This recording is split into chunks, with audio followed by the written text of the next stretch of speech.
भूतिया क्लासरूम हमारे स्कूल में एक पुरानी क्लासरूम थी जिसे अब कोई इस्तेमाल नहीं करता था। छात्रों और शिक्षकों के बीच ये बातें फैली हुई थीं कि उस क्लासरूम में भूत प्रेत का साया है।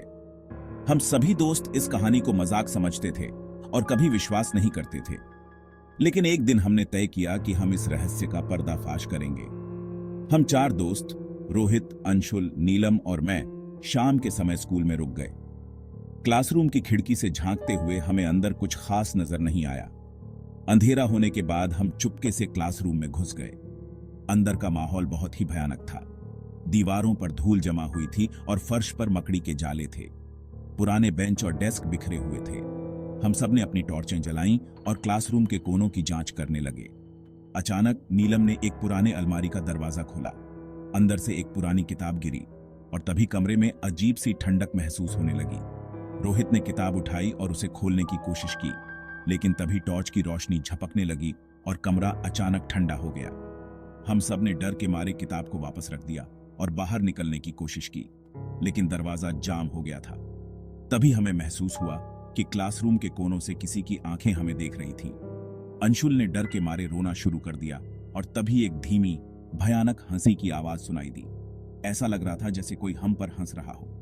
हंसी की आवाज और तेज हो गई और तभी नीलम ने देखा कि क्लासरूम की दीवार पर एक छाया उभर रही है। छाया धीरे धीरे एक आकार ले रही थी, जैसे कोई अदृश्य ताकत हमें देख रही हो। हम सबने मिलकर दरवाजा खोलने की कोशिश की, लेकिन वह नहीं खुल रहा था। तभी अचानक क्लासरूम की खिड़कियां अपने आप खुल गईं और एक तेज हवा अंदर आई। हमें ऐसा महसूस हुआ जैसे कोई हमें बाहर धकेलने की कोशिश कर रहा हो। रोहित ने जोर से दरवाजा धक्का दिया और हम सभी बाहर भाग निकले। बाहर निकलते ही हमने देखा कि स्कूल की सभी बत्तियां जल रही थीं और सिक्योरिटी गार्ड हमारी ओर दौड़ता हुआ आया। हमने गार्ड को सारी बातें बताईं, लेकिन उसने हमें डांटते हुए कहा कि हमें यहाँ नहीं आना चाहिए था। उस दिन के बाद से हमने उस क्लासरूम के पास भी जाने की हिम्मत नहीं की। हमें समझ में आ गया कि कुछ रहस्य हमेशा रहस्य ही रहने चाहिए।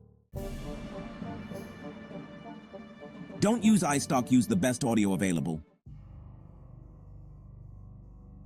As the clock struck midnight, an eerie silence enveloped the classroom. Suddenly, a chilling presence could be felt, as if someone or something was watching. The students, frozen in fear, could barely breathe, their eyes darting around the room in search of the source of this unsettling feeling. Out of nowhere, a shadow appeared on the wall. It moved slowly, almost deliberately, sending shivers down everyone's spines. The shadow seemed to have a life of its own, twisting and turning in unnatural ways. The students huddled together, their hearts pounding in their chests. Panic set in as the students realized they needed to escape. They scrambled towards the door, but it wouldn't budge. Desperation grew and they frantically searched for another way out. Finally, one of the windows was forced open and the students began to climb out, one by one, into the cold, dark night. Once outside, the students could hardly believe what had just happened. They looked back at the classroom, now eerily quiet and still.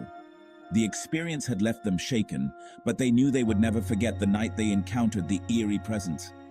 The legend of the haunted classroom would live on, a chilling reminder of the unknown.